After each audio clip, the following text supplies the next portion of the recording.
and a leading authority on the topic of teamwork, successful sales techniques, brand building, and creating the ultimate customer experience. He has been interviewed about his unique approach to brand building on national TV and radio, and has been published in national print publications such as Newsweek, Sales and Service Excellence, Entrepreneur Magazine, and his internationally best-selling books, The Brand Who Cried Wolf and Powered by Purpose. He is also the creator and host of SuccessCast, the internationally syndicated podcast. Scott's marketing company, RCI, has won numerous awards for his programs and processes for both clients and employees, including the Business Journal's Most Inspiring Business of the Year. Scott has presented for thousands of people and hundreds of companies all over the world, including such notable corporations as 3M, AT&T, Corning, the U.S. Treasury, Royal Caribbean, General Motors, and many more.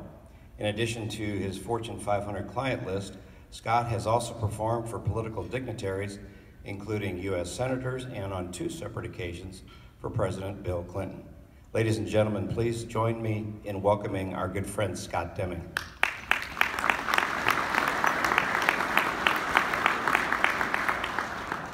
Wasn't quite sure how that Clinton thing was going to go over in the room, but good morning. How are you? Let's have some fun. Let's learn some stuff. We've got about an hour together. Thank you so much for having me. I have to tell you, this is my second already this week event. I've got another one in Orlando this week. I travel all over the world. I speak for every industry on the planet, and I'm not saying it to brag. I'm saying it because I feel so incredibly blessed. I mean, I just can't even believe I get paid to do what I do. And in fact, the other day I was talking to my wife, and I said, honey, honestly, I said, in your wildest dreams, did you ever imagine I'd be doing what I'm doing? And she said, honey, in my wildest dreams, you don't even show up. There. All right, hey, let's try something. Everybody go like this. Shake them out, shake them out. All right, stop. All right, go like this. Thank you very much. I'm just kidding. Go like this. Take your hands, invert them, invert them. Put one hand over the other just like this, right hand over the left. Lock your fingers, lock your elbows, and do not let go for about a month. Hold on, everybody, come on, you can do it. I saw you let go. On a count of 3, do exactly as I do. 1, 2, 3, and wiggle your thumbs. Now you can go like this. There's a formula for that. You can figure it out in about 90 seconds. I want to take you through a process today that I call Powered by Purpose. And we're going to talk about emotional branding, customer experience, creating passionate cultures, all of it through incredible, purposeful, powerful leadership. We're not even on my presentation. Hold on. There we go. Before I do, I want to talk about what I call fanatical preparation. Fanatical preparation. Raise your hands if you want to leave here today more successful. Raise your hands if you want to leave here today a better, more extraordinary individual. Raise your hands if you want to leave here better looking. Can't help you on that one, my friends. A lot of hands went up, though. There were actually a few hands that didn't, that should have, but I'm not going to point those guys out. You know who you are, gentlemen. Let's talk about fanatical preparation, ladies and gentlemen, because the reason you participate in these types of programs is because you need to prepare for the possibility of things changing on you, which you know they're going to, because they always do. So in order to talk about preparation, I want to tell you a very quick story about 2 gentlemen. Roald Amundsen, Robert Falcon Scott. These 2 gentlemen were early 1900 explorers. Mr. Amundsen, a Norwegian explorer. Mr. Scott, an English explorer. In 1911, mid-October, a couple of days apart from each other, both men set out to be the very first people to explore, to step foot on the South Pole. They wanted to be the first people to find the South Pole. Now, here's the difference between the 2 men. In 1899, at the ripe old age of 28, Roald Amundsen began preparing for the journey that was 10 years away. Listen what he did. He lived in Norway. He went to Spain and lived on a ship for a few months because he wanted to get his master's certificate. It was about a 2,000-mile journey from Norway to Spain. You know how he got there? He rode a bike because he wanted to get physically fit. While on the ship, Roald Amundsen thought to himself, you know what, we've got to take a ship from Norway to the Antarctic. We may get shipwrecked. What if we run out of food? He began experimenting with raw dolphin. He wanted to see if he could sustain and his crew could sustain if they ran out of food. After he did this, he then did a pilgrimage and lived with the Eskimos for a few months. Why? Who knows better about living and surviving in cold weather than the Eskimos? So the Eskimos taught Mr. Amundsen how to dress. They said, wear durable but really loose-fitting clothes so that you give your body room to breathe. Move slowly at all times. If you move fast, you'll perspire, you'll sweat, you'll freeze.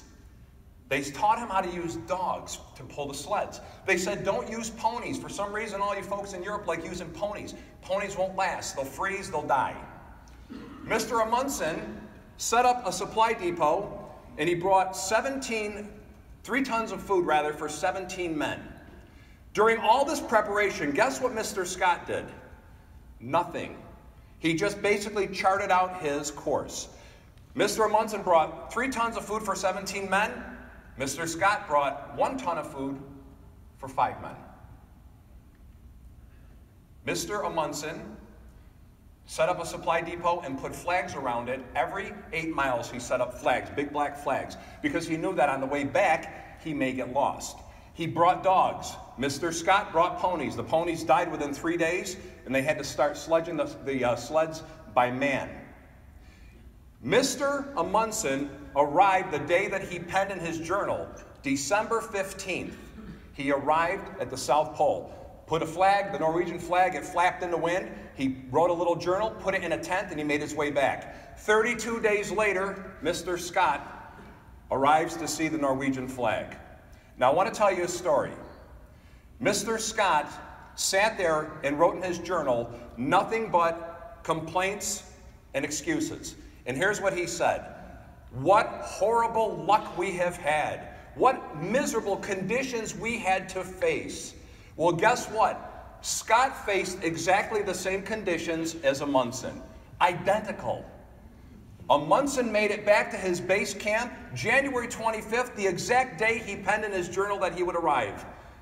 Mr. Scott and his entire expedition perished.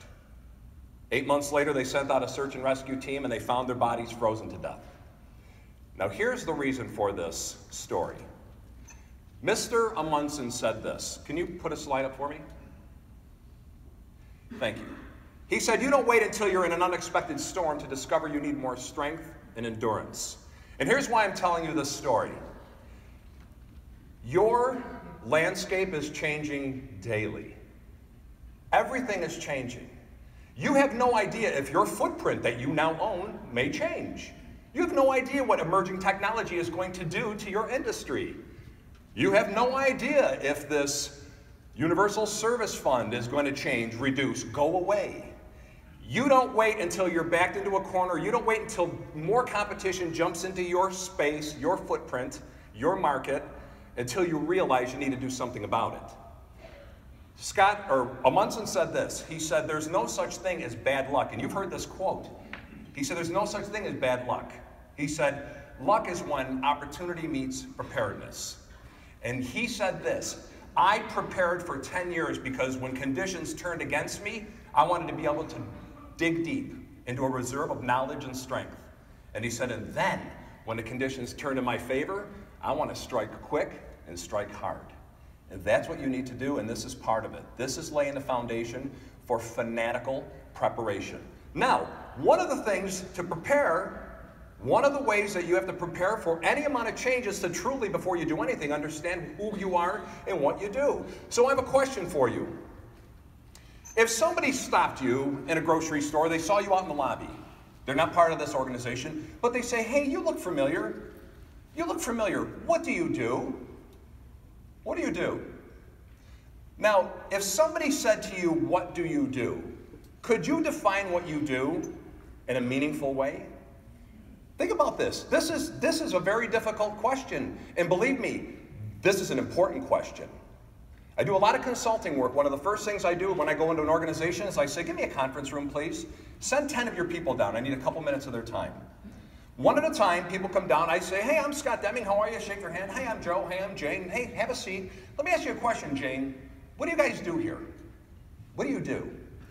10 people all working for the same company, 10 different answers. I swear to you, I've got it documented. It's known as perceptual reality. You see, what you think you do and what you think you sell and what your customers would love for you to provide are two different things. How well you think you're doing for them and how well they think you're doing are always two very different things. Perceptual reality. So if somebody said to you, what do you do? Could you define what you do in such a way that people go, wow, really?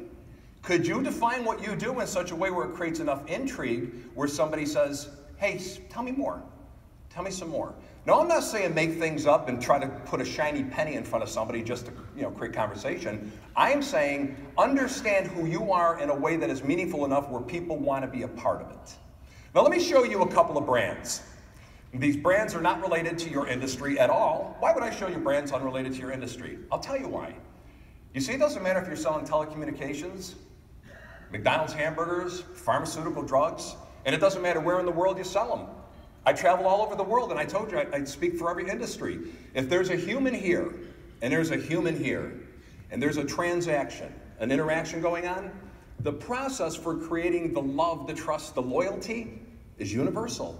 It's universal. It doesn't matter what you sell. So let me show you a couple brands. Harley-Davidson, shout it out. What do they sell? Motorcycles. Kind of. They kind of sell motorcycles, but motorcycles get them in the game. Your services and your products get you in the game. Raise your hands if customer retention is important. The stuff you do and sell gets you in the game. Staying in the game is the hard part. Motorcycles get them in the game. It's the brand. It's the brotherhood. It's that Harley lifestyle that makes the sale and keeps their customers coming back and back and back. During a national television interview, one of the top executives at Harley was asked this question: what do you sell? You want to know why he was asked this question? Because during the interview, 30 minutes into it, this executive never once mentioned hardware. He never talked about the motorcycle. He never talked about the exhaust, the block that they have a patent on to make the sound. None of that. You know what he talked about? Really soft things like culture, people, love, and he used this word, lust, for the brand. So he's talking about all these things, and finally the interviewer goes, I'm confused. What do you sell? Now, anybody else would have said, what, do you live under a rock? We're Harley, we sell motorcycles. You know what he said? He said, we sell a 43-year-old accountant the ability to dress in leather, drive down a street in a small town, and make everybody afraid of him. I'm a wiry little guy, but I drive that. It's not about the bike. I'm not knocking it. It's a great bike. My brother is a Harley guy for 20-something years. It's a great bike. But you know what? Honestly, there are a lot of great bikes out there. And you know it. Even if you're a Harley person, you know this. And in fact, there are bikes better built than Harley. But they're not Harley. They're not Harley. Harley owners and Harley riders aren't riding a Harley bike. They're living the Harley life. And you want to talk about a group of brand evangelists, and this is where we're going with this, creating brand evangelists? These people have the Harley logo everywhere. Hat, shirt, jacket, belt buckle, wallets, key rings, boots, coffee mugs. I mean it everywhere. And this is documented. I'm not making this up. Documented fact. Some of the top corporate executives on the planet have the Harley logo tattooed on their butts. Now, if you think that's cute or funny, I'm going to tell you something, and I mean this from the bottom of my heart. You all figure out a way to get your customers to tattoo your name and logo on their butts, then you've made it. That's the brand you want. Now, you probably don't know this company, but this is a little grocery store chain known as Wegmans in the Northeast. They have a couple hundred stores. They sell groceries, commodities. We're all selling commodities. Can you be more commoditized than selling groceries? I want to show you something because you know what I'm talking with you about today? I'm talking with you about creating such an amazing experience, innovating in your service, innovating in what you do to the extent where you become decommoditized. You become not just a possible choice, the only solution. You become irreplaceable in the minds of those you serve. Wegmans sells groceries. Every single year, in Fortune magazine, they wind up in the 100 best companies to work for. In 2016, Wegmans was the second best company in the country to work for. Guess what? Every single day, Wegmans charges way more than every other grocery store in the area. They charge more for the same bread, milk, brick of cheese, hunk of ham. They've got fresher produce according to the Wegmans people. But I'm telling you, they put other stores out of business. As Wegmans is thriving and growing and popping up new stores and charging more than everybody, other stores are going out of business who are charging less. How? How is this possible? In grocery, an interview several years ago, Mr. Wegman said, it's quite simple. He said, you know, you will actually gladly pay more for the same stuff at my place than you will 250 yards across the street at their place. You want to know why? You can get this stuff somewhere else. You can't get it the way you get it here, anywhere else. He said, it's not about what we sell. It's about how we sell it. He said, we have innovated grocery to such an extent that it's no longer just grocery shopping, it's a grocery shopping experience. And they've got the lowest turnover for employees in the entire industry and the highest profit margins in the entire industry. My wife, every now and then, just out of guilt, my wife will go shopping somewhere else. True story. Once or twice a year, she just goes, you know what, I'm going to go down to PNC. I'm going to go to Price Chopper. She comes home every time, why do I put myself through this? She gets angry. She says, never again, because she's so used to that shopping experience. Do you know that I saw Alec Baldwin on David Letterman a couple years ago? The Baldwin family is from Syracuse, New York. I live in Syracuse, New York. Every now and then I see his mom out having lunch. She still lives in Syracuse. Now, if you don't know about Syracuse, it's kind of a godforsaken area. I mean, it snows 12 months a year. It snows, I'm telling you, once it starts snowing, it never stops. It gets cold. I love it, I grew up there, but it's really an area that people make fun of. So Alec Baldwin's on David Letterman, and Letterman says, Alec, why don't you get your mother to move to California with you? What's the deal? Alec said, I have been trying for years to get my mom to come out to California. Every time I ask her, she's, honey, I can't leave my Wegmans. How's that for a commercial? How about this one? This is the same exact family. They started a hardware store. I want to show you a caveat. Here's a caveat because there's a caveat to everything. Every time there's a really amazing story, there's always something about it that there's another side to it. The Wegmans family in 1974 started a hardware store chain known as Chase Pitkin. Chase Pitkin died in 2006. Quite honestly, 12, 15 years before 2006, they were already dying. They just finally put him to rest. After they shut this place down, an interview with the Wegman family. Here was the question, because you knew everybody was wondering this. Mr. Wegman, how in the world do you make it in grocery and you can't make it in hardware? Listen to this. He said, in grocery, we innovated. He said, we innovated to such an extent that we can charge, and we don't rip people off. He said, but we can charge more than everybody and nobody complains about it. He said, you know what we did in hardware? We just set up shop, brick and mortar, put the tools in, put the stuff in, and we started selling. And as soon as the box stores moved in, we couldn't compete on price. He said, I've got one word of advice for anybody in any industry. He said, because we're all selling commodities. Innovate. He said, you want to survive, you want to sustain, you want to be a category of one, all on your own? Innovate. You see, purpose leads to innovation, and innovation leads to decommodization. Did I say that right? Decommodization. Easy for you to say. Anybody know who this is? Steve Jobs. Let's talk a little bit about innovation. Do you think this man was an innovator? I saw Steve Jobs presenting at an auditorium of about 5,000 people, a new product launch. And at the end of the product launch, they did a Q&A, and the guy's running around with a microphone in the back of the room, and a man raises his hand. He says, Mr. Jobs, how do you do this? How do you continue to invent all this cool stuff? You know what Jobs said to him? He said, what did I invent? He said, what? He goes, what did I invent? Now, Jobs didn't say this, but I want you to think about this. You see, I'm not asking you to change what you sell. I'm asking you to change how you sell it. Listen what he said. He said, I didn't invent anything. And when you think about it, Jobs did not invent the PC. He didn't invent the cell phone. He didn't invent the tablet. He didn't invent retail shopping. You know what Steve Jobs did? Steve Jobs took everything that already existed and he innovated how they enhanced and transformed humanity. He was a disruptor. But this is how he did it. When asked, how do you innovate? He said, that's simple. He said, I start with a customer experience and I work backwards from there. Everything you do, if you want to truly innovate, everything you do, if you want to create a culture of passion, because I'm telling you right now, there's no way a customer on the outside can feel your amazing service and your passion if every single person on the inside doesn't feel it. It starts from the inside and it starts from the top, and it goes out to the outside to the customer. He said, I start with the customer experience and I work backwards from there. He said, if somebody walks up to me and they say, hey, I've got a great new idea, if it doesn't transform a human being, I send them back to the drawing board. And do you know what he says to every single, what he used to say to every single person in an executive position who he hired?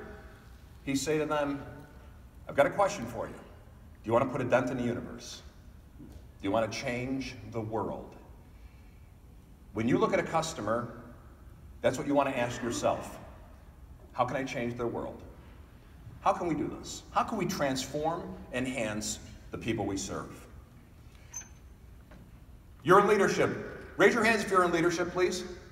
Okay? Some sort of management position. If you're not in leadership, you're working for somebody who is in leadership.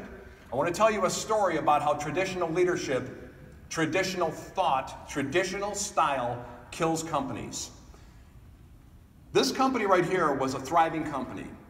And here's how it started. In 1982, the CEO of the then CEO of General Motors, met with the president of the United Auto Workers. And he said, you know what, our industry's dying. It's dying. We need to do something about it. If you think about it back in the 80s, 70s, and 80s, we were really not in a very good, in a good way with the auto industry. We were getting killed by foreign cars, and the dealerships were just terrible. And in fact, I read an article that's the number one least trusted position, job on the planet was a car salesman. They were. I mean, you know what it was like, and kind of still is like. So they got together and the CEO said, let's do something different. Let's make a different kind of car, and let's make a different kind of car buying experience. So they created this car. It wasn't expensive, but it was amazing. They had a polymer fender that it didn't rust and it didn't dent. And they created some sort of sand-coated something black. And they had what they call a smart train. The transmission was very unique. And they didn't always buy GM parts. They put together a car under the GM name, but it was a whole separate, it was autonomous. And here's what they did. They then said, let's create a different buying experience. And they set up dealerships. And they said, here's what we're going to do. That's the price of the car. No dickering. That's it. When somebody comes in, that's the price of the car. So people started buying Saturns, and they go, okay, what are you going to do for me with that car? They go, not a thing. That's the price. It's a great car. And you know what? I promise you this. You buy a car from me, and you'll never buy a car from anybody else again. Saturn couldn't keep inventory in the country. They were running out of inventory all over the country every month, every year they were in business. Listen to this. On 2 different occasions, their brand was such a cult brand, they had such a cult following, that on 2 different occasions they had what they called a family reunion at their factory in Tennessee. 2 different times, over 50,000 Saturn owners drove from all over the country in their Saturns to have a picnic because they own a Saturn. That's sick. But that's a cult brand. And that's what they did. This became such a popular brand that GM started to panic. That CEO retired. Listen how you can kill a company. That company couldn't keep cars in inventory. It was so popular. New leadership came in. You know what they said? Get in line. No more of this. No more of this non-traditional way of doing business. You're cannibalizing our other brands. We've always done it this way. We're going to always do it that way. You're going to start buying GM parts. We're no longer investing in innovation. And eventually they shut them down. They shut them down because that brand threatened how cars are built and cars are sold. You want to have a company that truly succeeds and sustains? Don't be traditional. Be disruptive. Think about the word disruptive and what it means. Be disruptive in your market. Purpose leads to solutions. I told you everything you do, you need to look at your business from another perspective, and that's the perspective of the user, the customer. How about this? In 1970, the ATM was introduced. Here's why it was introduced. This man, Donald C. Wetzel, vice president of DocuTel, engineer, one day on lunch wanted to go make a deposit. And You know what he saw while he was standing in line for 2.5 hours? This. He stood there, he tells this story, I stood there for 2.5 hours wanting to put my own money in this bank. And that's 2.5 hours of my life, and all of us, we can't get that back. This drove him. This gave him purpose. He kept thinking, there's got to be a better way, got to be a better way. So he went to Bank One. He said, I've got an idea. He said, let me ask you a question. Do you agree the need is here? We need to figure out a way to allow people to get their own money. He said, right now, he said, it's my money. And if I want it, I can only get it 9 to 5, Monday through Friday, maybe 1 o'clock until 1 o'clock on a Saturday at a branch or two. He said, what if I want it at some point at 2 a.m. on a Saturday or 1 a.m. on a Sunday? It's my money, I want it. You know what they said to him? What are we supposed to do? Give everybody a key to the vault? Ooh. Chastise them. And he said, don't do that. And he said, you know what? Don't even try to figure out right now how to do it. He said, I want to ask you a question. Is the need there? Do you agree with me? We owe it to consumers to be able to touch their money when they want it. They said, yes. He said, then let me do it. And he created the ATM. Now I want to ask you a question. Did this change the way we live forever? You better believe it did. Thank you, Mr. Wetzel, for looking at the business of finances, personal finances, from a different perspective. How about this one? Oh, you're going to love this. This, you probably all remember this day. I'm sorry to bring this painful thing up. But this was created. You want to know why? Because Martin Cooper, in 1973, the very first base station in New York City was set up. The very first base station, and they introduced the very first portable cellular telephone. Do you remember those bricks? Shoulder straps, they weighed about 30 pounds each. That was the same year hernia surgeries skyrocketed too, by the way. Now, why in the world did the cell phone get created? Here's why. Martin Cooper used to work for Motorola. I'm telling you these stories because I want you to please start looking at your business from a whole different perspective. Martin Cooper used to work for Motorola. He left and became a consultant. He traveled all over. And every time he had to make a phone call, he said this: I had to stand in line and wait for a payphone. I had to dig through my pocket for change. I had to put some gross infested thing against my face that 1,000 people a day have been breathing on. He said, what if I want to make a call anytime, anywhere to anybody when I feel like it?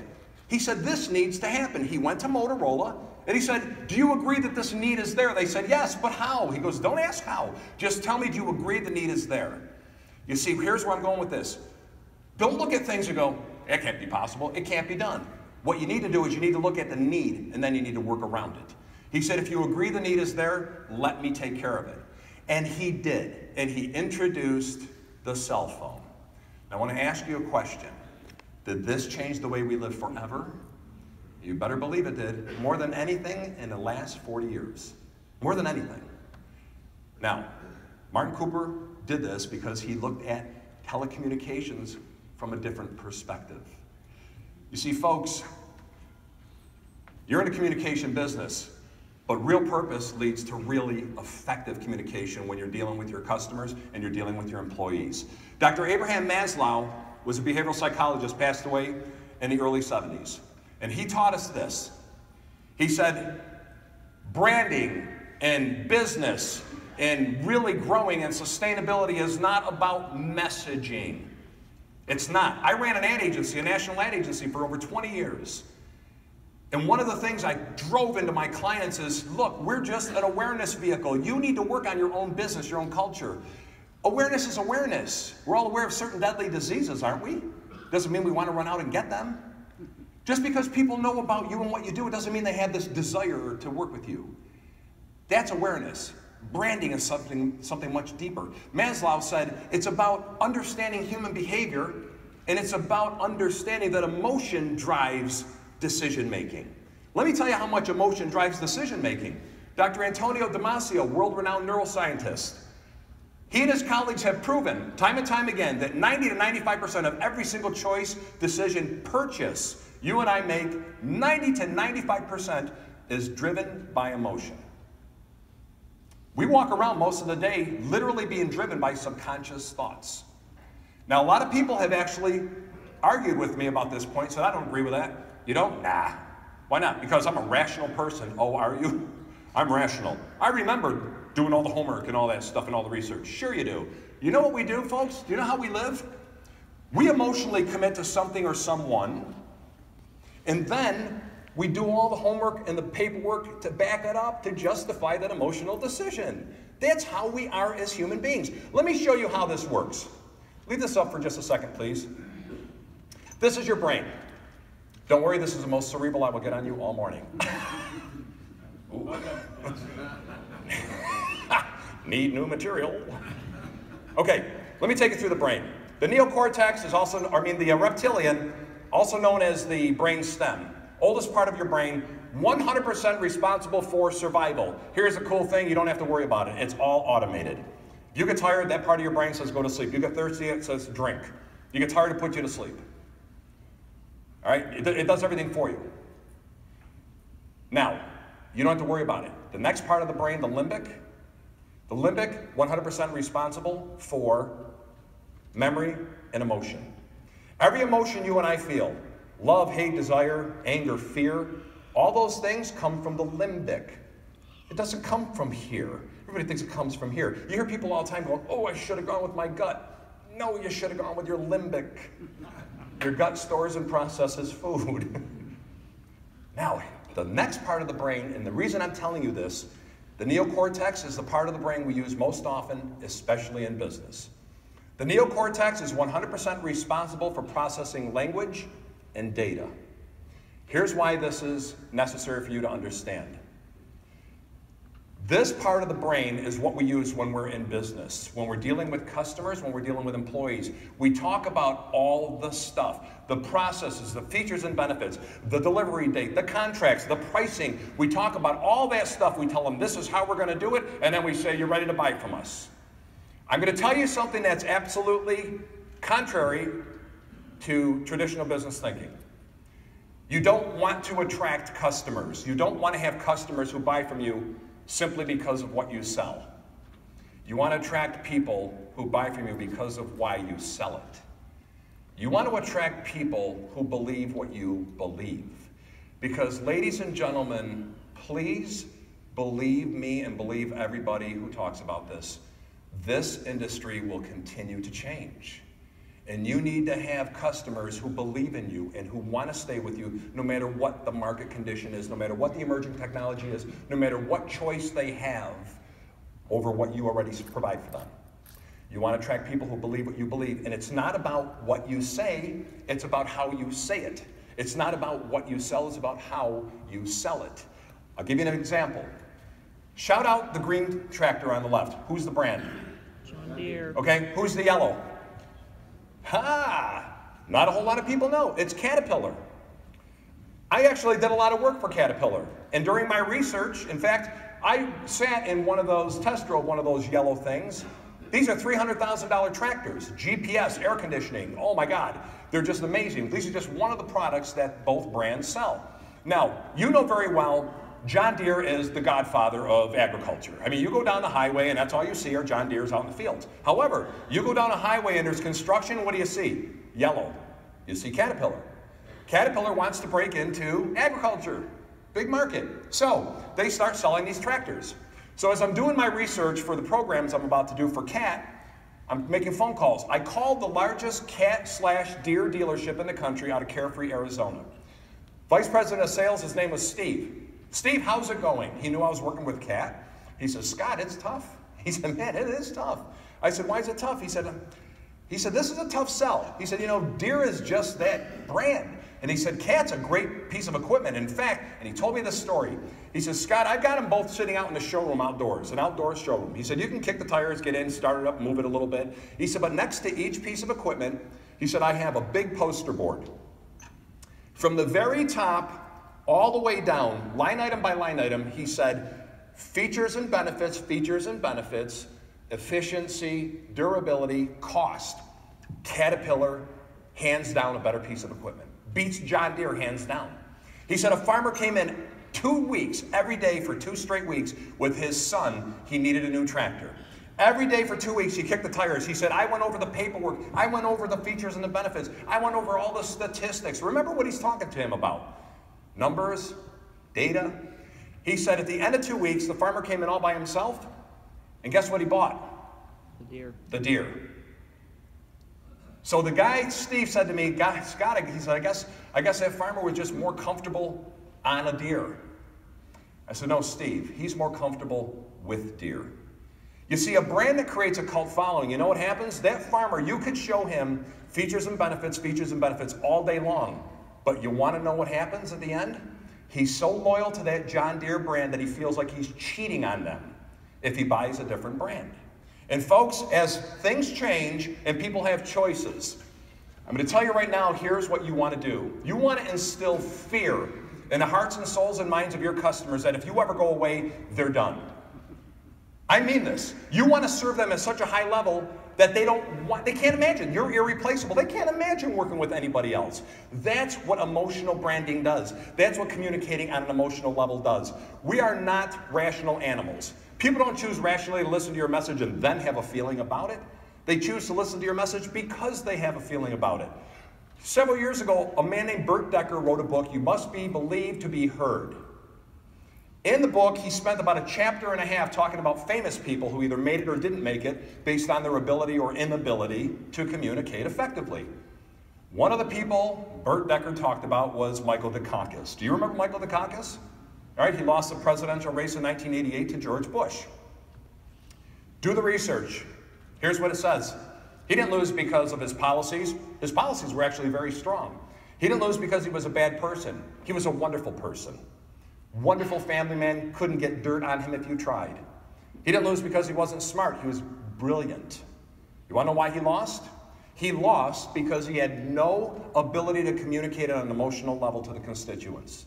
They did everything they could to warm this man up. There was a time where they put him behind a desk and put a homemade granny sweater on him to try to warm him up. And he sat there and he looked at the camera, and if you remember Michael Dukakis, with his big bushy eyebrows, he sat there looking at the camera and he went, my fellow Americans, blah, blah, blah.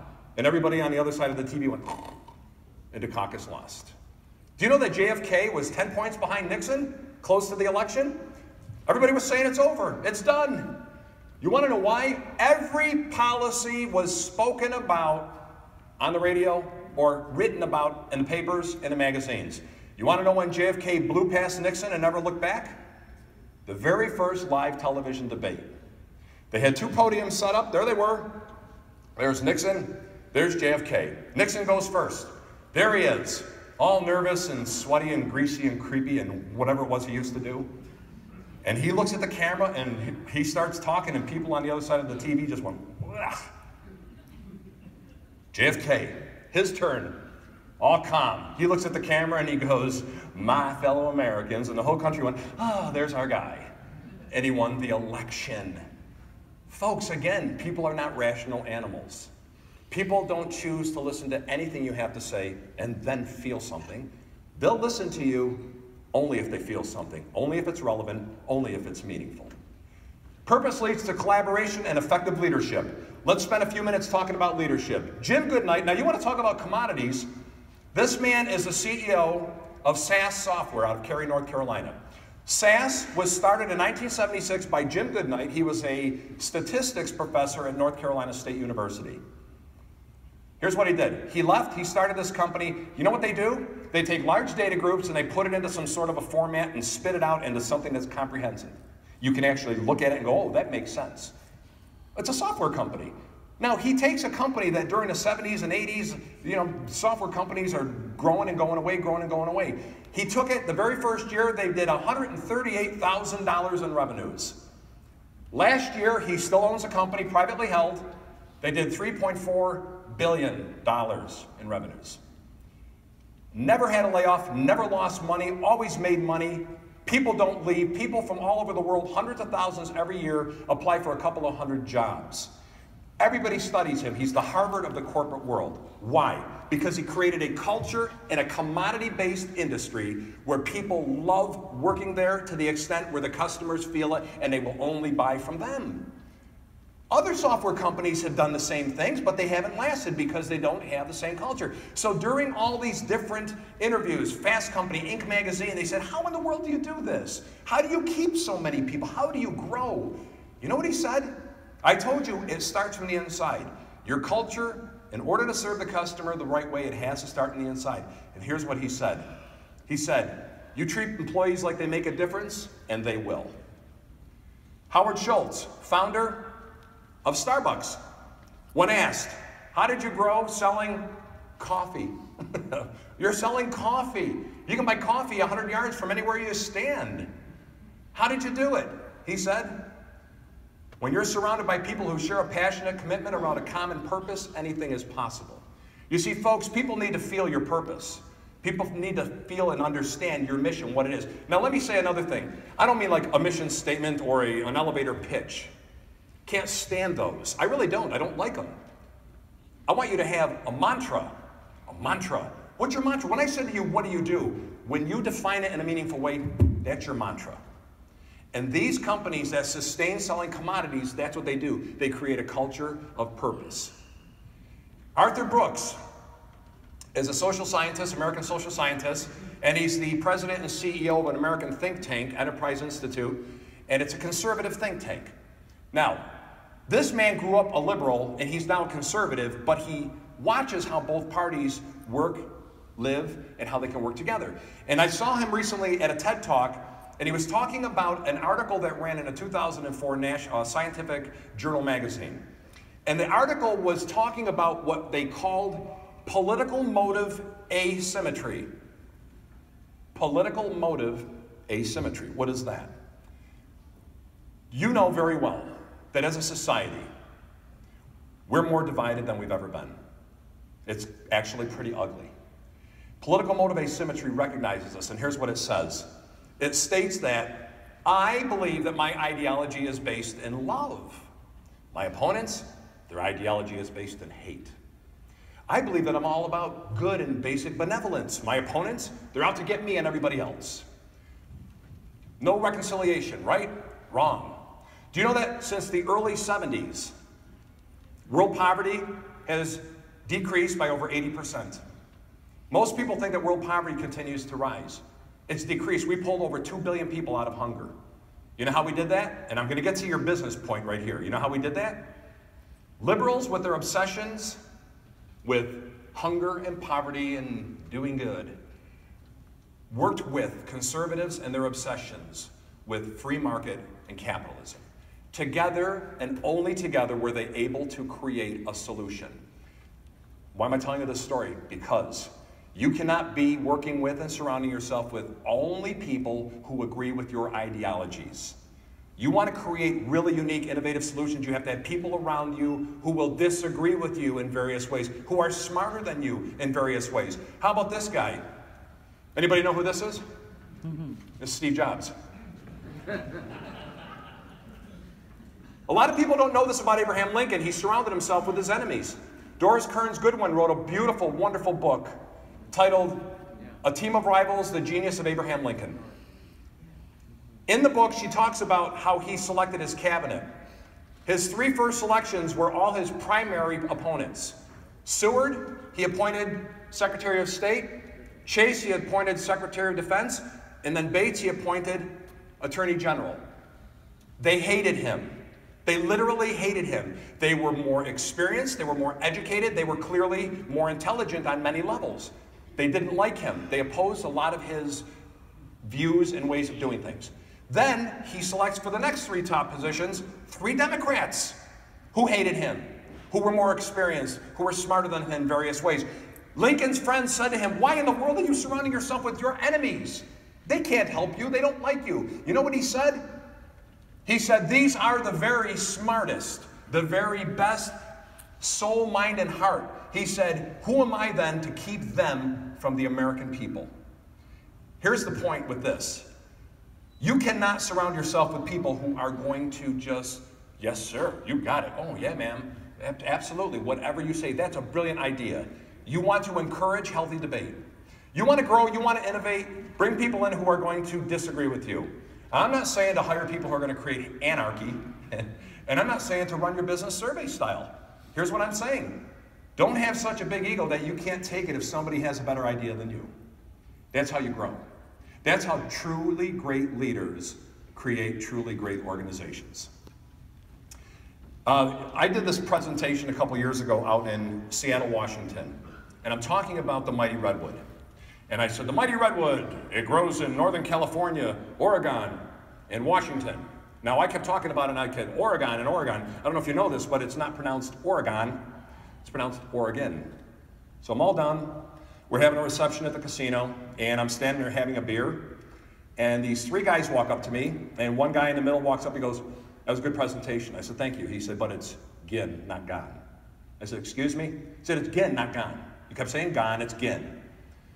I said, I'm positive I don't have any idea what you're talking about. He said, it's Oregon, Oregon. You kept saying Oregon. It's not Oregon, it's Oregon. He goes, there were 6 of us from Oregon sitting at my table, and you actually began to tick us off. I said, my God, I am so sorry. Gin, gin, gin. Go get yourself a gin and tonic and lighten up, for God's sakes. Now let me tell you about this tree. It grows to be 450 feet tall, 2,000 years old, withstands winds of 100 miles an hour coming off the Pacific Ocean. That's pretty amazing that it can withstand a wind being that tall, but you know what the amazing part of it is? 450 feet tall, the roots only go 8 to 12 feet deep. How in the world does it stand? Because even though the roots only go 8 to 12 feet down, they go 60 to 80 feet out. And all the neighboring redwoods inherently know the only way to beat Mother Nature, their greatest foe, is if they work together. So all the roots go like this, and they form a web root support system. Here's where I'm going with this. If a tree can get it,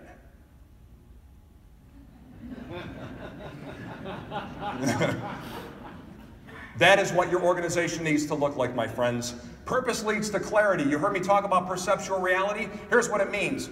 No matter how much you think you're doing the right thing, if your customer doesn't feel it, that's reality. You can even have it, you can have proof that it's exactly the way it's supposed to be. If the customer doesn't feel it, that's reality.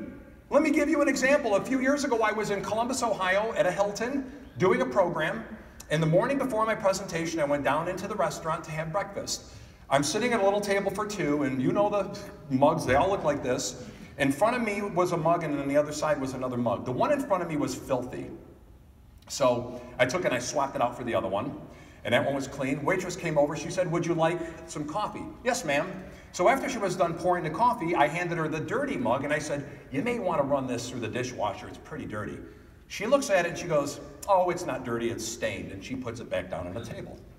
Then she said this, I swear to God, everybody thinks they're dirty. I said, everybody thinks they're dirty and you just put it back down on the table? She goes, they're stained. If you knew how much coffee we pour and how much we run it through the hot dishwasher, it bakes it on, it's stained. And she walked away. I want to ask you a question. Where do you think she gets that mentality from? Anybody? Her manager, her supervisor. That's not all on her own. That's management, that's leadership, creating that kind of a culture. So a couple days later, I'm back in my office. I called Hilton headquarters. I said, can I speak to somebody in customer care? I got the vice president of customer care, a woman. I told her my story. She goes, oh my God, that's horrible. I said, look, I'm not calling because I want credit, but I think you should know this. I said, ma'am, what would it cost to replace this mug? She said, I don't know, 25 cents, 50 cents, I don't know. I said, do you know what a meeting planner does? She said, no. I said, a meeting planner spends probably the majority of their professional life traveling around, scoping out locations to see if it's conducive to bring their groups in, their conferences. I said, what if I was a meeting planner and I decided I'm not bringing my group into that Hilton or any Hilton ever again because you serve food on dirty kitchenware? She said, that'd be very costly. I said, are you at a computer? Yes, I am. Are you on the internet? Yes, I am. I said, here, plug in my web site. So she plugs it in and homepage opens up and there I am, and it says international speaker. And she said, that's you? I said, that's me. And I said, I have a blog. I blogged the story. She goes, oh my God, you didn't. I said, don't worry, I didn't use your name. And I didn't. I said a large chain. I failed, however, to tell her that I say it live in front of thousands of people every week. Did I mention it was Hilton? It was Hilton. By the way, it was Hilton, by the way. So anyway, I said, what if I blogged and you know that I can reach millions of people? She said, that'd be very costly. I said, ma'am, one other thing. I said, I checked out the mug. It was clearly stained. I said, but I thought it was dirty, and according to the waitress, everybody thinks it's dirty. I said, is it dirty or is it stained? She said, it's dirty. And she said, when I get off the call, I'm going to email the entire property globally and let them know what happened.